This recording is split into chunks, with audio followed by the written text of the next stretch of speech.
Graham Carlson. Hey, Scott. Hey, thank you for joining me. Yeah, dude. Wow. Happy to be here. Yeah. As always. So, Graham Carlson, noted Netrunner expert. I am Sitting across from me. a Netrunner dude. And sitting to my left, James Major, Netrunner. Oh, what's that? What did you say? What's? Okay. You're okay. I guess Jimmy doesn't want to talk. He says that he's got a bit of a sore throat, and he's embarrassed that he doesn't know much about Netrunner. Yeah. And he doesn't want to embarrass himself by saying something that doesn't make any sense. Yeah, that makes sense. That makes sense.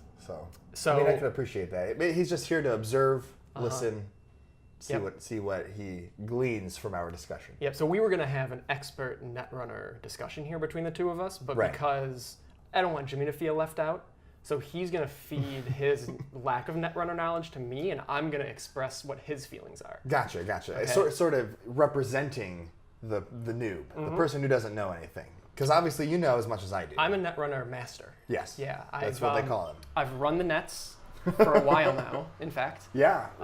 For many a digital year. I used to be a Knicks fan, but now I'm a Nets fan. Yep, that's right. And so, I'm excited to be here and talking through Jimmy, or to have Jimmy talking through me, I should say. Okay, what do we have here? We got a million cards on the table. What is Shadowrun? Tell me all about it. Right. Okay. So first of all, Shadowrun and Netrunner, just because they both have "run" in the name, they're not the same damn thing. Okay. Are you sure? Are you sure that they're not? I am sure. So Shadowrun is a setting from, I'll say, the 90s. I don't know that for sure.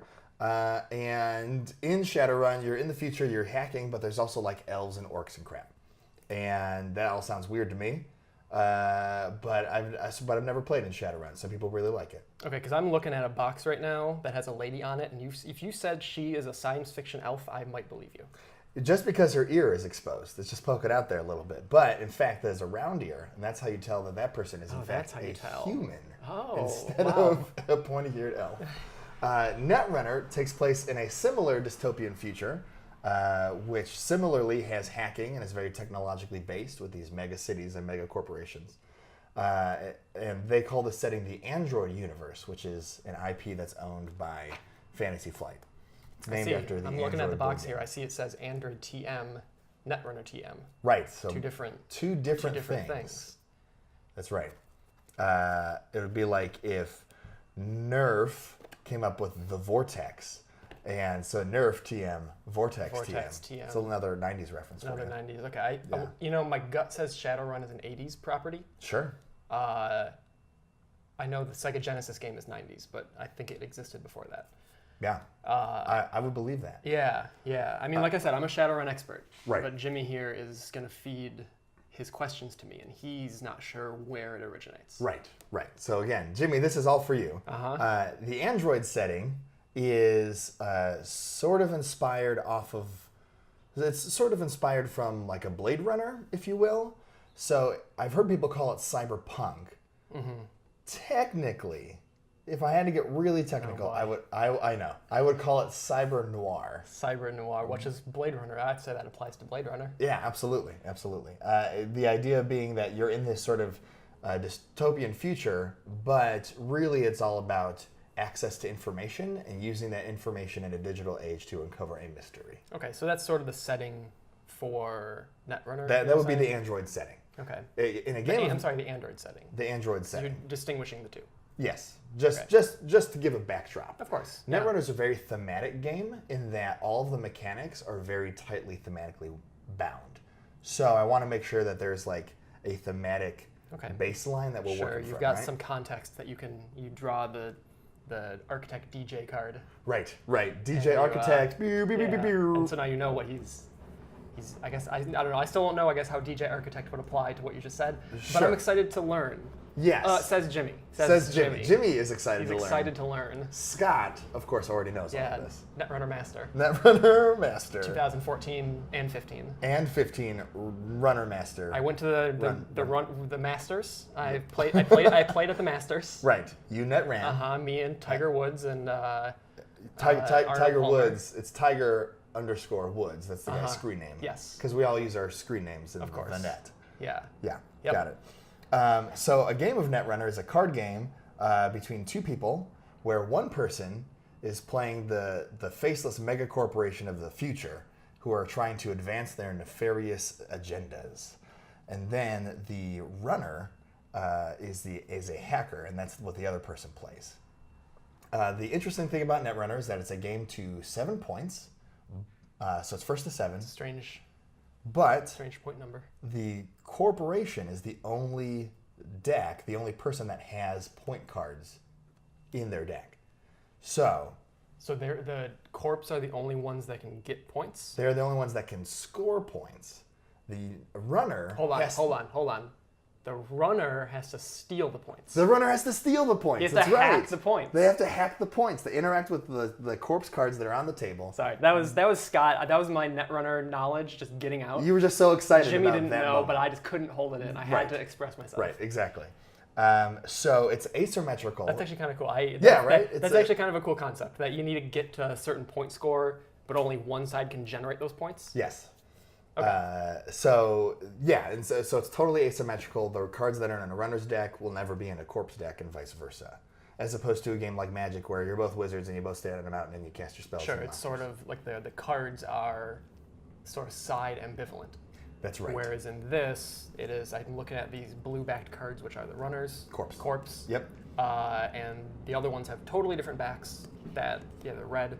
Right. And you obviously couldn't mix them because you could tell which is which. Exactly. But not together. Yes.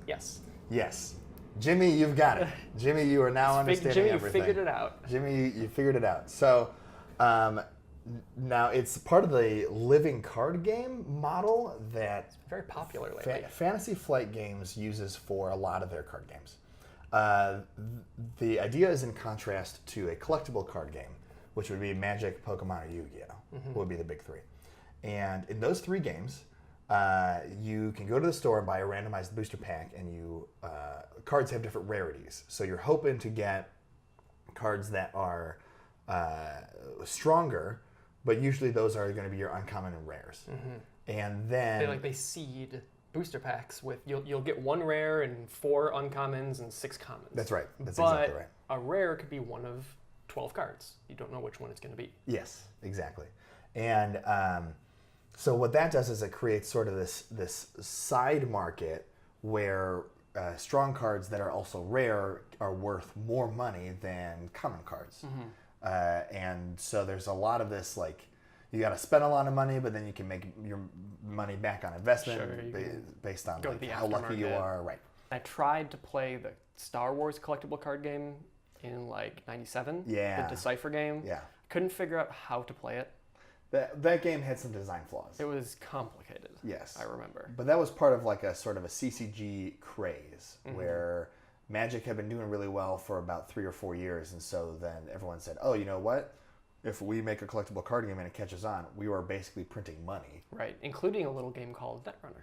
Including a game called Netrunner. Not Android Netrunner. Just Netrunner. Us Netrunner masters, you and I, Scott, we would refer to that as ONR, standing for Original Netrunner. I wanted to call it Netrunner so that the people listening that weren't as well versed in the universe and the series would understand. Oh, well, we also got to include Jimmy in. And Jimmy needs to know. Jimmy needs to know.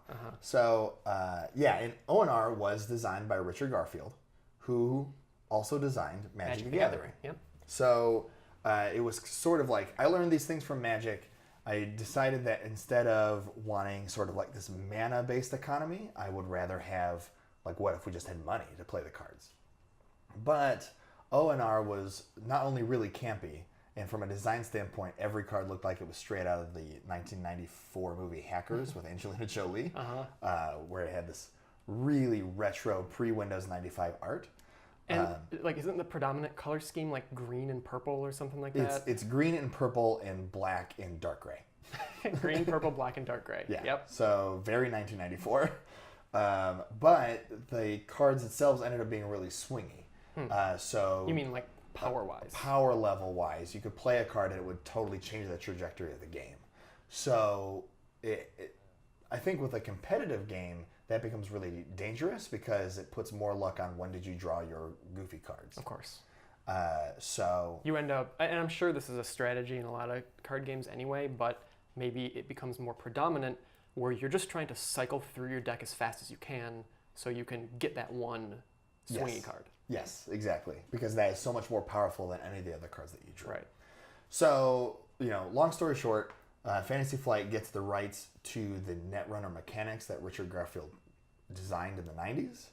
And they said, you know what, this would fit really well with this the setting that we made in this board game from 2008 called Android, which is just a cyber noir board game. Oh, really? I had no idea that Android... My question for you was going to be, are there other Android games? There are. There's only a handful. It all started with this board game called Android from 2008. And I've never played it, but I've read up a lot on it because of how much I like the setting from Netrunner. And the long story short is that it's not a very good board game. So not a card game, it's a board game. It is specifically a board game. Okay. But what it does do is it paints a really great thematic picture, and it really makes that setting come to life. The setting itself is way better than the board game, Android. So they say, you know what, we're going to take Android, we're going to staple it onto Netrunner, and we're going to recreate it, but we're going to try to make it much more balanced this time around, which they did. And so then in 2012, Fantasy Flight comes out with, I think, their third living card game, Netrunner, Android Netrunner. The first two would have been Game of Thrones, first edition, and Star Wars, the card game, would have come out like 6 months before Netrunner. The Game of Thrones card game. Yeah, a Game of Thrones, the card game. Not the diplomacy spin-off board game that is maybe more popular now. I don't know if it's more popular, but I didn't know that there was an early card game for that. Yes. And Game of Thrones was their first living card game. Now, when I say living card game, it means that there's a core set that comes out that has all the cards that you need to play the game. But it comes in like a board game sized box. Exactly. It's a foot by a foot and 3 inches high, and it's got enough room for all the cards that you bought with it, which is usually, most of their LCGs start with like 250 to 300 cards in the box. So a lot of cards, usually they've got different factions, and so then they use those factions as part of deck building rules. You can play with just the cards in that box. You can buy additional copies of the core set to get more copies of the cards that you want. And then if you want to keep going from there, they have additional expansions called packs that have usually about 60 cards in them. But don't think of them like new cards that are separate from, like, they're totally new cards. They're not the same ones that are in the core set. And most importantly, you get a full play set of every card that's in that pack. It operates a lot more like a board game expansion than it does a booster pack from one of the collectible card games like Magic. You know what you're buying. You know exactly what you're buying. You're getting the full play set. So there's no rarity. There's no aftermarket value. Right. And what it does is it decreases the barrier to entry in terms of money. If I wanted to play Magic competitively, I would go out right now and I would probably drop between $500 and $1,000 on a high-end competitive Magic deck. For $1,000, you can buy a complete used Netrunner collection and not just build one deck, but in fact build all of the decks. It seems legit. It seems... I guess what I'd be curious about is what model benefits the company more and what model benefits the player base more. Sure. Because Magic makes lots of money. Magic is almost its own economy. Yes, The board game stores open on the back of reselling Magic cards. Yes. I mean, is there a market for individual Netrunner cards? No, basically not at all. Because in order to get your hand on an individual card, you might as well just buy the whole pack, get all the copies of that card that you want, and a bunch of other cards. Sure. So the problem is that this model is designed to be more buyer friendly. And so if someone wants to get into it, they don't have to spend that much money. They could spend $100 and get a very robust collection with a lot of different strategies and play around with that for a year without getting tired of it. Hands down. Seems great. But they're never going to buy another copy of any of those packs because they already own all the cards. Right, sure. So instead of getting people to come back to keep buying more packs or buying individual singles, it's kind of like a one and done thing. In order to support that model, you need to have more people get into the game and essentially sell more copies of Netrunner than you do base games of Magic. And that requires momentum, and that requires popularity. And it seems like Netrunner has succeeded in that regard. It seems like a popular system. Yes, but in terms of just like how much money it makes, it is just a percentage. It is just a fraction of what the big CCGs make. Magic and Yu-Gi-Oh! And that sort of thing. Right. However, it does better than a lot of the smaller CCGs that you might see out there. So it's a little bit more conservative. But that's why FFG keeps coming out with new LCGs, because they want to get more people buying into the LCG model. Have you played other LCGs from any company? No. From non-FFG. Yeah, I was going to say FFG, and then I decided to expand to just have you played any others? So I have played Game of Thrones. Okay.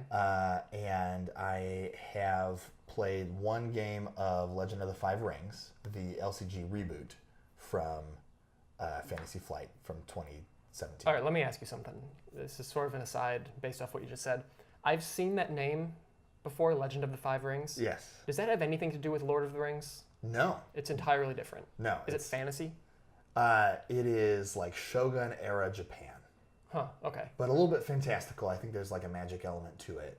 And it's all about these warring clans in this bizarro version of Shogun Japan. Okay, so it's not knockoff Lord of the Rings. It is not really related in any way to Lord of the Rings, okay, except that there is an L and rings in the title. Are the rings magic? I'm going to say yeah. I don't know, though. Were the rings given to different races? No, because I think there's only humans. Okay, were they given to different factions? One ring given to a different shogunate? Probably. Could one of them turn you invisible? No. Okay. Maybe.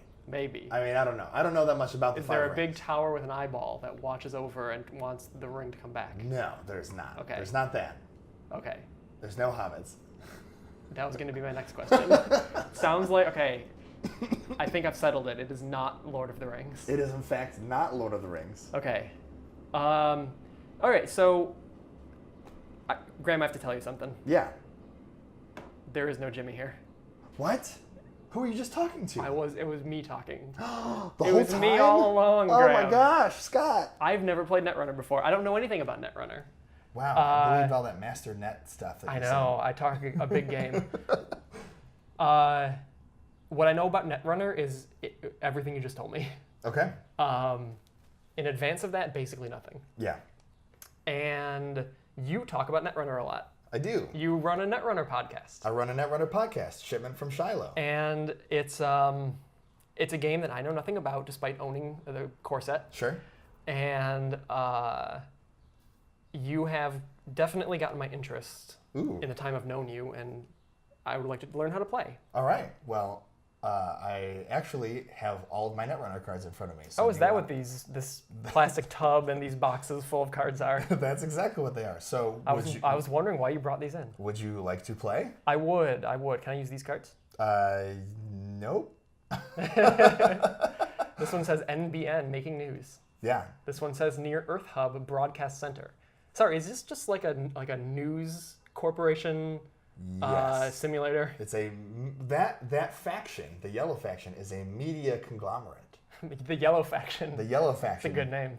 Is the media conglomerate known as NBN, which probably stands for like Network Broadcast News or some crap. Microsoft Booze Network. Must be it. That must be it for sure. And then you got this faction. And they're called Jinteki. You've got little cardboard. I didn't realize those dividers were breaking things up in there. Look at that. Oh, is this from Legend of the Five Rings? It feels like it sometimes. The Jinteki personal evolution? Yes. Huh. When you need the human touch. So they bioengineer androids. Interesting. Yeah. Okay, well, why don't we play? Why don't you teach me how to play? Okay. Let's play a game or two. Okay, you want to? And then we can talk about how we feel. Yeah. How I feel. I know how you feel about it. We'll talk about our feelings afterwards. Yes, in general. Yeah. This is a chance for two grown men to open up. That's right. Through Netrunner. Have a good old heart to heart. Good old heart to heart. All right, let's. Why don't we go play a couple games of Shadowrun, and then we'll come back and talk about it. Damn it.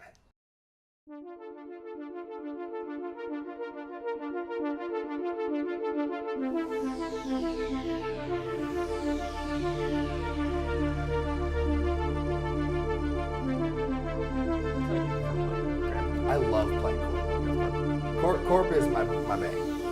Well, we just finished playing Netrunner, and I'm really curious to hear your thoughts, your initial impressions, and then I want to know from a game design standpoint, what do you like and not like about it?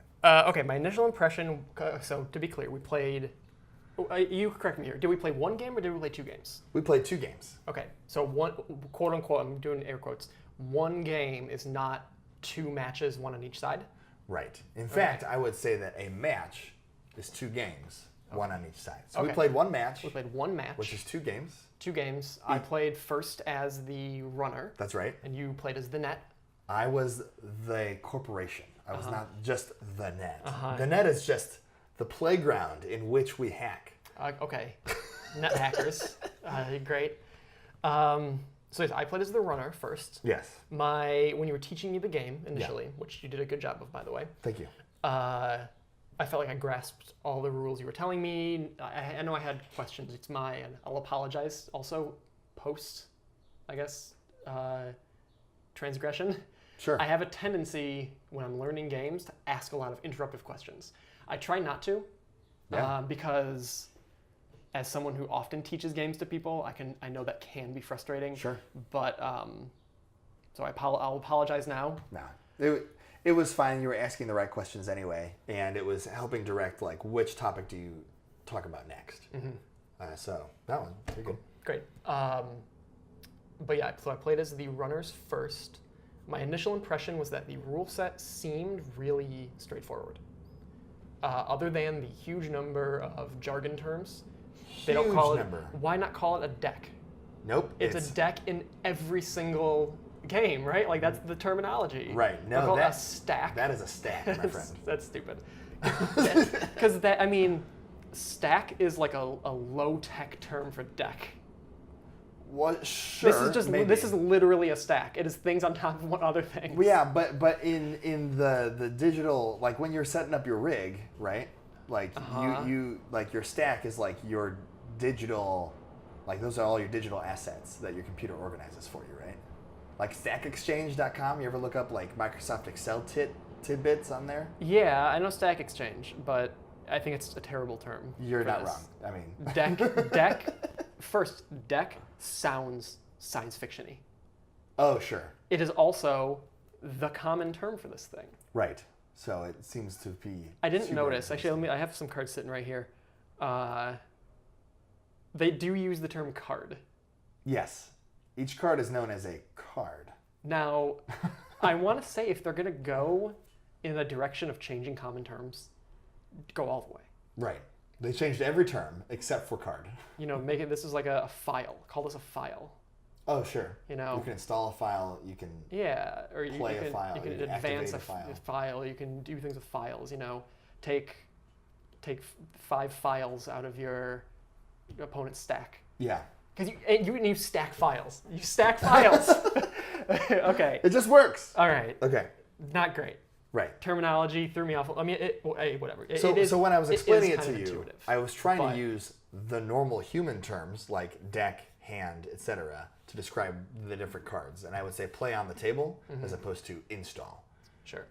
Until we started playing, and then I was hoping you just pick it up. Basically, I might. I mean, I picked it up. I play quite a bit of games. I gleaned what you were meaning when you said, deck and the card says stack. I'm like, okay. I think I asked you a couple times just to be clear, but I grasped. Yeah. Maybe it would make more sense to teach with the terminology if people are not normally playing games. Sure. But anyway, I'm talking about my experience, not anything else here. So, rules pretty straightforward, pretty easy to grasp.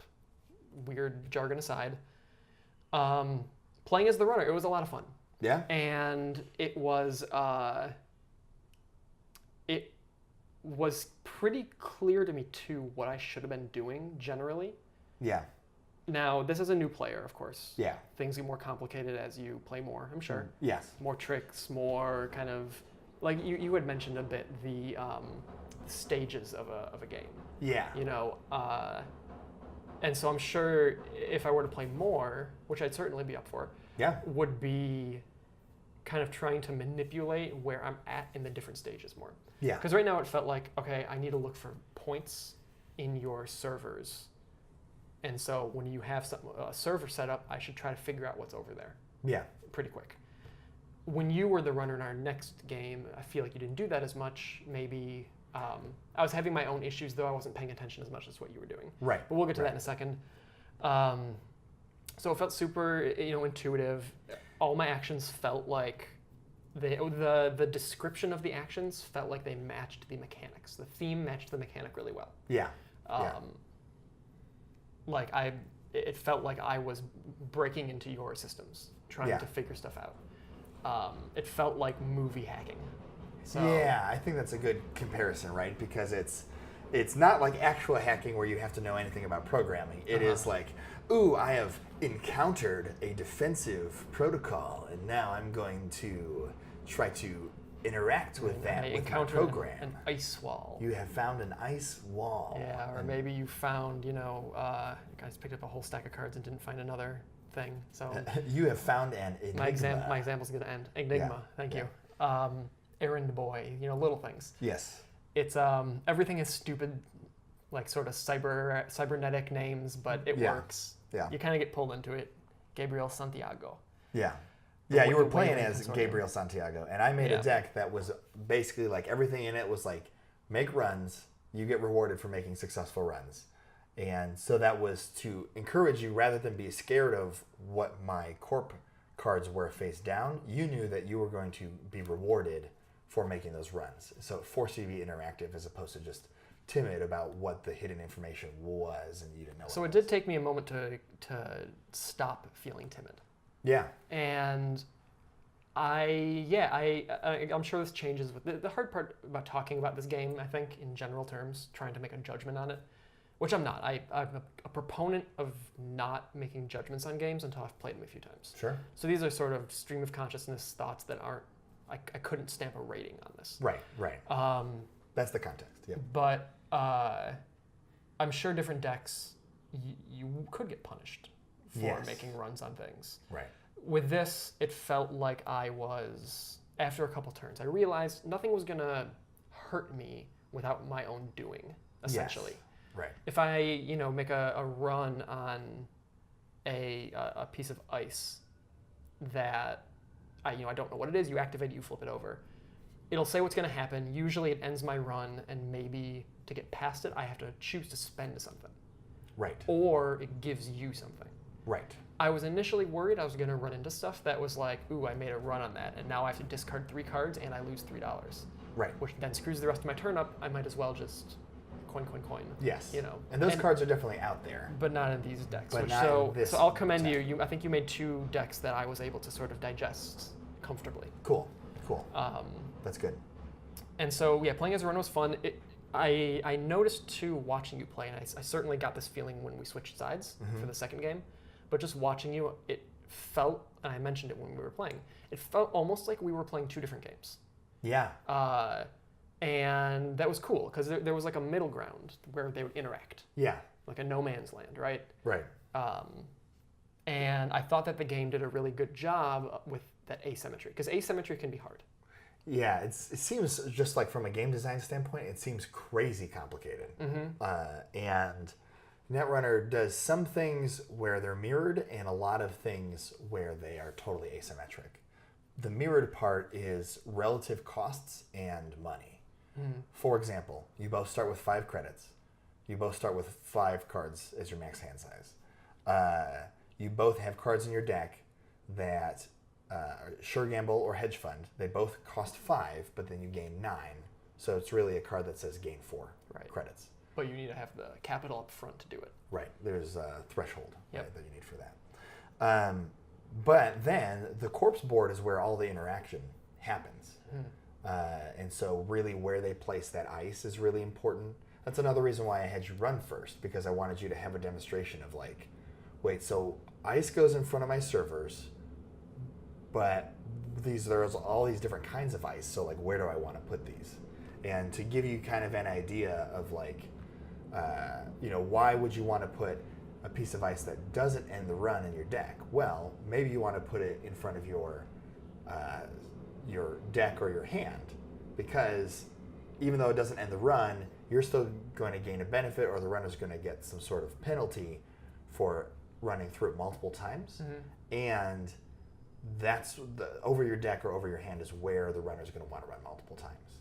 So you kind of got to see that in action in the first game, and then that gave you a clue as to where to put it in the second game. Certainly. And something, too, I thought that this did really well was it established like a physical space really well. Like having the fact that your servers, when you're the corp, they're fixed. They stay there. You put down, what was it, an archive? An ice. No, the like, maybe. Your discard pile? No, the thing you're putting behind ice, agenda. Yes. You're putting on an agenda and then you're protecting it with ice. And the ice doesn't really go away. Right. And so it creates like, if you have 3 servers set up, that ice stays there and it almost creates like identities for physical spots on the game. And so in my head, it really helped build up, kind of break away from abstraction a little bit. Yeah. And build like, okay, this part of the board is where I really need barrier breakers to deal with. Yes. And this chunk of the board, there are sentries, so it's like, dangerous. Right. And I thought that it did a really great job of building like in my head and on the board. I say board, the neoprene the play mat. area, yeah. Like physical space. It established a physical space really well. Yeah. That I felt, it felt tactile. Yeah. And a lot of card games. I don't play a ton of card games, but I have. Sure. Not like CCGs and stuff like we talked about before, but games that use cards as their primary sort of like item. The thing you're using are cards. Right. They oftentimes are really abstracted in terms of their space, but I thought this did a great job of building a physical, tactile space that had identity, which is another thing. The game, I think, has a good identity. It establishes good identity. Right. Like it's not just like you're Scott and you're going to use some programs. It's like you are playing as Gabriel Santiago. Yeah. And he is good at hacking into HQ, so you should try to do that. And all of your cards say, when you make successful runs on HQ, you gain benefits. And it's like, okay.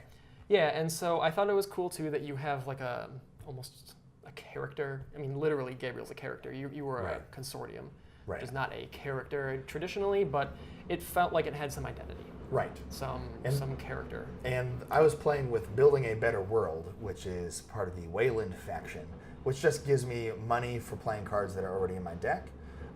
There are other Wayland identities that are going to have a much stronger sense of identity.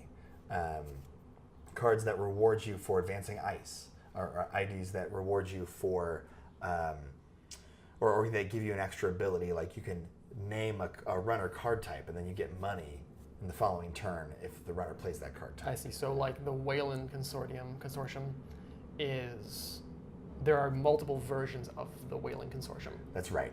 Is that the case too with like Gabriel Santiago? That's right. Okay. So the ID gives you an ability at the start of the game, but they also tell you which faction you belong to. There are 3 runner factions and 4 corp factions, but there's 8 or so IDs for each faction. Okay. So you can play around with that a lot. That's cool. Yeah. As with the runners, when I was playing as Gabriel, I was, I think, more excited about drawing my cards each turn or choosing to draw cards. Right. Because, like, I was the one making moves on you. Like, it seems like my cards maybe were more active, whereas the corporation's cards are more passive. Absolutely. In a lot of cases. Yeah. And so, it's also, I didn't know this either, that this was an attack and defense game in a lot of cases. Yeah, the corp is on defense the whole time. Yes. And so, like, being on the offense as the runner, I thought felt good. Because then I was sort of moving on my own terms. Right. It's also one of those things where you have control over when you run, which inherently gives you advantage on every run that you make, right? Like, if I don't want to have to discard cards, well, I know that that's only going to happen if I make a run, and then XYZ happens. Sure. So I can mitigate that risk of having to discard cards by not running yet. And you also have full control over your actions, where you're not forced to draw every turn. So some turns you can draw up, make a plan, and then next turn you don't draw at all. And then you're just like, I'm going to play these 4 cards and pull off this kind of combo, which is really less of a combo, more of just like a play. Like, I'm going to choose to drain your money with diversion of funds, and then I'm going to run your remote, knowing that you're not going to have enough money to res all that probably. Sure. and this doesn't apply just to runners, but the corps too. We've talked somewhat recently, a little bit. We've touched on it about engine builders, and this feels a little bit like it has some engine building parts to it, totally does. as the runners.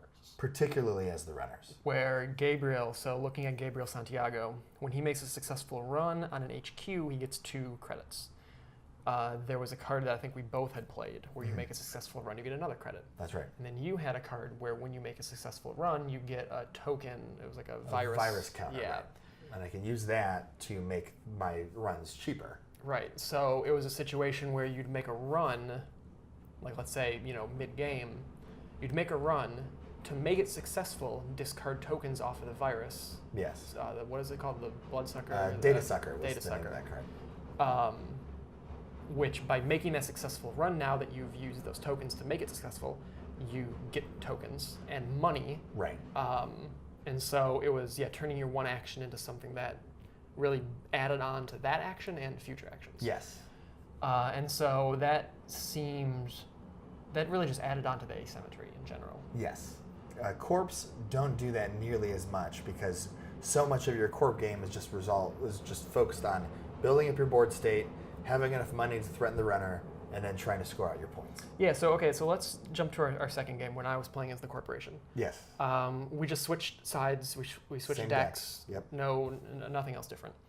The corporation was much more difficult for someone that doesn't know how to play. Yeah.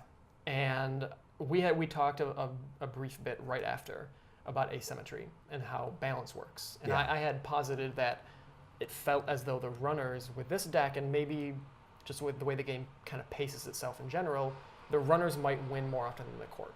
Sure. And you said that was true at least at one time? Yeah, when the game first came out, there's a certain kind of variance that happens in Netrunner. And basically, with the corporate side of things, the corp deck is the only one that has any of the points. And the point cards don't do anything until you score them. They're also vulnerabilities because as soon as you draw these point cards, they're in your hand, and you can't really do anything to get rid of them until you score them.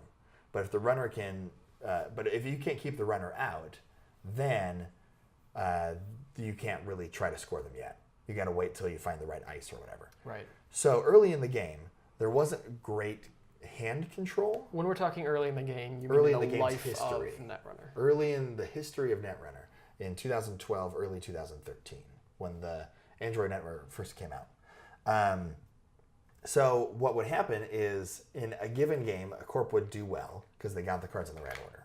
And then in another game, the corp would not do well because they drew all their agendas, which means not only can they not score these and their hand is vulnerable, but those agendas are taking up the spots of cards that would be otherwise helping them. Mm-hmm. So it's sort of a swingy nature to the corp side of the game. They've since been able to fix that by introducing cards that let you manage your hand. There's still an element of chance, but essentially corps are obligated to kind of include those cards, or at least have a contingency plan for when that happens, which means that your corp decks don't have a lot of flexibility in which cards they include, because you have to include ice, which defends your servers. You have to include points. You're required to, about 20% of your deck is points, and then you have to include money so you can do stuff. And then you have to include ways to either score out those points, to help you score out those points, and you have to have ways to manage your hand. And after all of that, you have 4 cards left. Whereas runners, you have a lot more flexibility. I would say a third or more of your deck is whatever you want. The runner, it's sort of thematic, I think, at least what I'm thinking right now, because I don't know the exact lore of this game, sure, how much there even is, but it seems like the runner is a little, they're a little wild. They're criminals, I assume. Yes, they are breaking the law. Right. They're sort of playing by their own rules. They don't, maybe they're not the runners don't go down some runner school where they take some runner classes in high school and they go get a bachelor's degree in running and then they get a graduate's degree or a PhD. So it seems like maybe the way their skills come from, they come from different walks of life. They come from all over when they get together.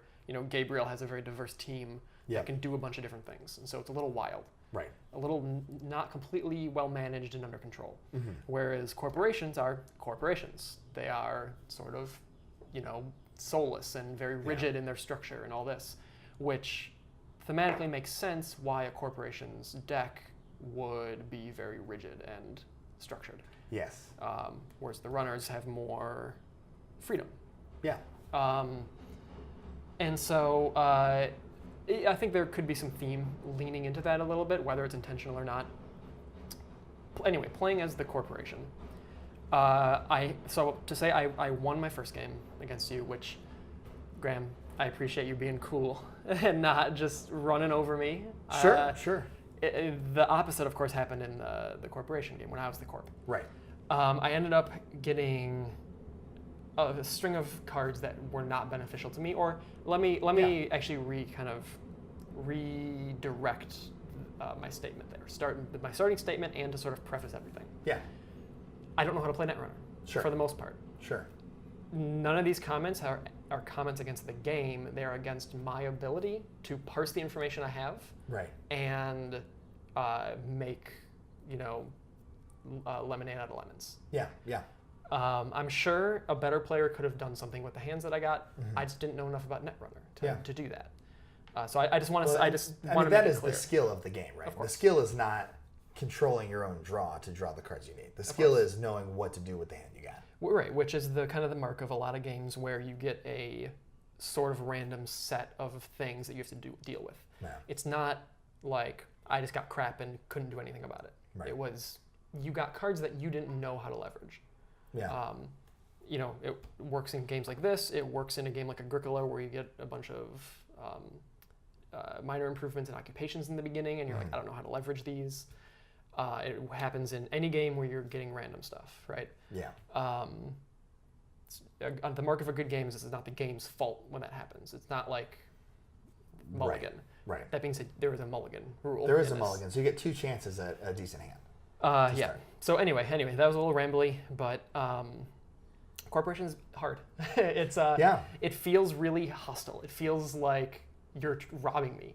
Yes. The way that I feel this lore is built up is the corporations are the soulless corporation trying to take advantage of the world around them. That's right. And the runners are hey man, we're just trying to take back America. We're just the people. We are the people. We're the 99%. That's right. The runners from the corporation side, you feel like such a bad guy. I feel like you're just stealing from me. Yes, no, that is 100% correct. I'm just trying, I feel like I am like a farmer just trying to grow some cool corn, man. Right. And some punks just come up and are like, we're going to take all your corn. Right. I'm like, but I need to eat. What do you mean? And you're like, well, maybe you should have built a bigger fence to keep us out because we're going to do what we want. And then 6 months goes by. I've built a fence. Right. And you brought a ladder this time. Scott, it sounds like we're designing a Gricka runner. A Gricka runner. 2017 world champion Wilfie Horig would say that indeed the corps are the good guys and the runners are the bad guys. So yeah, the runners seem like the bad guys. Yeah. I'm looking at some of these corp cards right now, like corporate sales team. I don't know, that's fine. What's wrong with that? Shipment from Cayuga. That's just international trade happening. Right. Beanstalk royalties. What's wrong with beanstalk royalties? They are getting money off of the part of the beanstalk that they own, which is a space elevator. Which they own. They own it. These are all legal things. These are all legal things. Right. All right, look, a hostile takeover is a little aggressive. But yeah, so on this side, I felt like, despite the fact that I'm a corporation, a consortium by the name of the Wayland Consortium, I felt like I was getting bullied by someone bigger and stronger than me. Which, again, maybe it's just my newness, but the theme broke down a little bit for me when the sides flipped. Sure. Because I didn't feel like a strong, rich corporation. Right. The fact that we both start with the same amount of money. Right. And that you maybe have an easier time making money, or at least felt in our game like you had a much easier time making money. Right. It felt like I had to abide by the law and make money through legal or even at least gray market means. Yeah. That you have cards that are like theft or like things like that. Right, like I'm literally stealing money from you. And not even me. Like I think some of your cards you get, they mention something about like mugging somebody or something like that. Easy mark. Easy mark. Specifically, like picking on some. You're kid just like and mugging citizens. Right. And so I think the theme broke down a little bit for me. Yeah, that's the one. Bank job. You're robbing a bank, an easy mark. Look at that. This is a dude with an iPad, and you're stealing from him. The theme broke down a little bit for me. Sure. At this point, because when I was, and again, maybe this is some kind of social commentary. Yeah. When I was the runner, I felt like I was attacking a big corporation. Mm-hmm. Part of that might have been because I was the new player to Netrunner and you're the expert. Yeah. But flipped around, it felt like I don't feel like a corporation. I don't feel like a successful business. Jim, why do you keep demanding we develop ice walls? You drew all of the ice walls, and you're like, I don't need this. Jim, literally any other piece of ice. This deck is called R&D. Why am I still researching and developing ice walls? I don't need ice walls. That's funny. So the theme broke down for me in the second half of our match. Yeah. I think that playing as a corp requires that you be a little more cerebral. You need to play mind games a little more. Yes. You need to know your deck more, maybe. Yes. I felt like I was flying by the seat of my pants a bit as a runner, and I was doing okay. Yeah. I was flying by the seat of my pants as a corporation. Maybe not even flying by the seat of my pants as much, because now I played a game, I had a little context. Right. So I was playing as a corp a little more educated. Right. And I felt like I had no idea what was going on. Right, exactly. No, you're totally right in that. A cool side effect of that, when you go into a Netrunner tournament, your corp deck is basically designed to do one thing and more or less one thing only. And you'll have a couple different paths to victory within that one thing that you're doing. But like, if your goal is to make a really expensive scoring remote server and then force the runner to run through that until they're broke and then you score out, like that is the one thing you're going to be doing. Mm-hmm. Conversely, the runner with all that flexibility that I mentioned in their deck building, their goal is to be able to deal with whatever corporation strategies they expect to see on the day. Sure. So it's interesting in that the runner ends up feeling a lot more like a guy with a bag full of tools, and he's like, what's the tool that I need for this job? Whereas the corp is like, I got a strategy, and I think it's going to do well, but I got to execute it well. And if I'm not finding the pieces I need to know when to maybe draw through my deck to find him. Mm-hmm. Or from a deck building standpoint, maybe I need to include more cards that are going to find the cards that I need. So yeah. So I mean, I mentioned it before, but I think the asymmetry is very strong. There's the two sides feel and play very differently. Yeah. Which I can respect. I can respect that it pulls it off pretty well. I think the runner side was maybe a bit more fun for a newbie. Yes. But I think that over time, I might prefer playing the corporations. Just because of the fact that it feels like you want to build sort of combos out a little bit. Yeah, you definitely want to build some combos. You need to be more cerebral maybe with your placement and what cards you're playing. You're the one who's setting up the obstacles for the runner. So right. You're essentially the puzzle maker. Sure. To me, it feels like, I mean, I know it's a two-person game, but you are the dungeon master, right? Mm-hmm. As the corporation. You're the game master. And then the runner is the one who has all the different class abilities. That's like, in this situation, I have the right spell, sure. Or whatever. The thing, I guess the counter to that analogy is the players are never trying to win over the dungeon master. At least typically, DMs should be building a world for the players to play in. Right. Whereas in this, you're trying to beat the dungeon master. Right. The dungeon master is like, I'm going to put this thing down, and the players surprise them with something. But, yes. Yes. Yeah, so I guess I'd have a little less to say about the corporation enthusiastically. Yeah. Because it felt, asymmetrically, it felt very different, which is good in an asymmetrical game. You're kind of living two different games, though. Yeah, you're a little bit. And yeah, I would also be curious to know what people, I mean, I can ask you, I guess, what do you think people generally prefer to play as? I think people generally prefer to play as runner because it's fun to navigate obstacles and you're really rewarded for having the right tool at the right time. That being said, half the game is playing the corp, and I do think a lot of people still enjoy playing as the corp as well. When you're playing a corp deck, you are trying to execute a strategy, a very specific strategy that you know going into that game, and you are also trying to outplay your opponent by maximizing the use of your hidden information. Because as a corporation, every one of your cards gets played face down, and then you get to choose when to pay that cost and reveal it to the runner. And that could be at a time when they can't deal with it, and that can be really exciting as a corporation. So, sure, yeah, I could certainly see that. From a game design standpoint, Scott, you talked about how you've played a lot of games. You play a lot of strategy-heavy games. So I'm curious what you think are shortcomings of Netrunner from a game design standpoint. Okay, it's hard to answer that. I guess you're right. I play a lot of games that are not like this, which something that I will say negatively is the game did not feel tight. It did not feel like expertly designed. Sure. It felt a little bit like stuff was thrown in maybe without regard to what was already there in some case. Oh, do you have an example? So there were a lot of cards that would get you money. Yeah. And some of them were just like, get 3 coins. Right. Some were pay 5 to get 9. Right. Some were make a successful run and get money from your opponent. Right. It was not an elegant design for getting money in that case. Sure. Because there are 4 or 5 cards that all get you money in pretty similar ways. Yeah. And some might just be straight better than others. Right.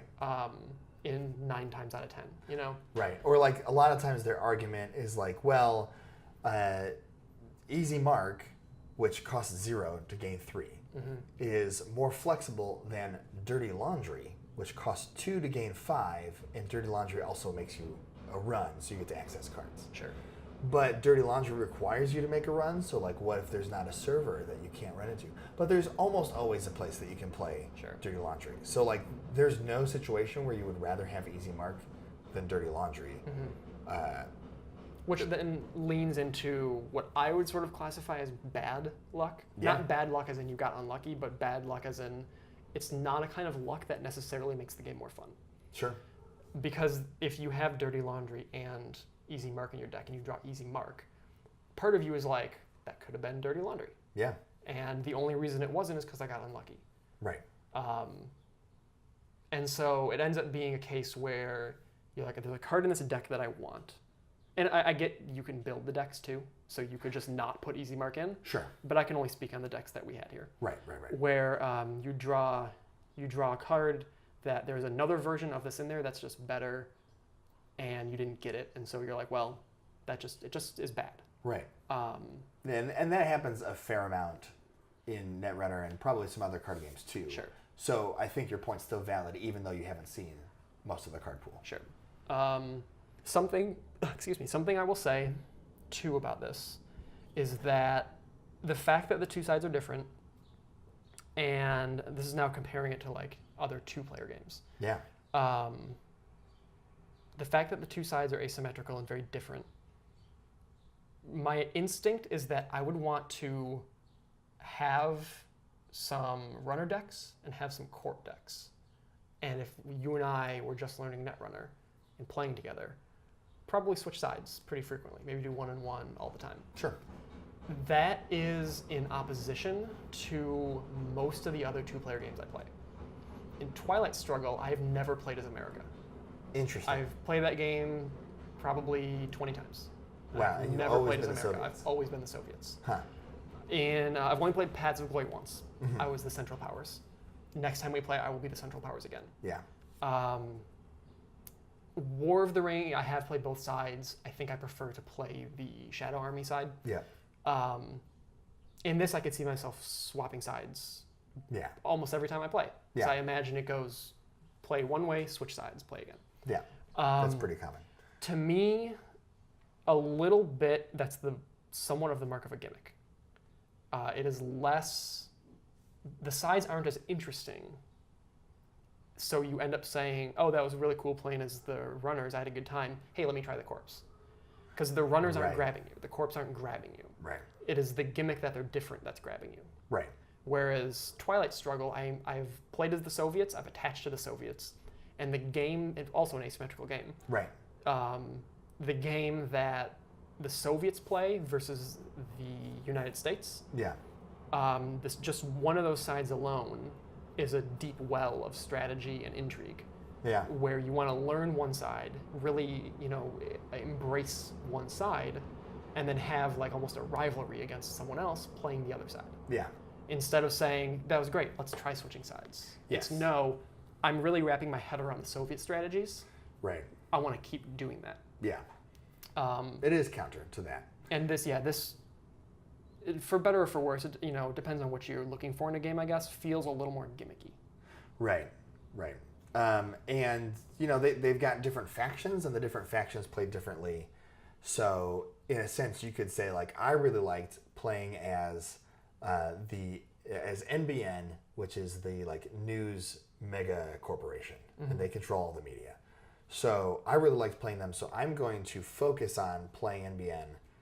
Maybe a couple different types of NBN. Maybe I'll stick with one identity. Maybe I'll try some different strategies. But I want to try just playing NBN for a while. Mm-hmm. So that means that every other game I play, I'll be playing as NBN. But the other half of the time, I'm still playing Runner. Sure. So, and that part is similarly gimmicky, right? If there's a faction loyalty that you have, when you go buy a data pack, it's got 60 cards in it, and 6 of them, roughly, are going to be for your faction. Because they give you cards for all 3 runners, plus neutrals, plus all 3 corps, plus neutrals. So they don't sell packs of like, this is the Gabriel Santiago pack. That's right. They do not. Interesting. They have deluxe expansions, which focus on 2 of the 7 factions at a time. But typical expansions are just, 6, 9 cards for a given faction. Deck builders or customizable card games are not my favorite genre. Just having not played tons of them, but the ones I have played, the mechanics don't always grasp me super well.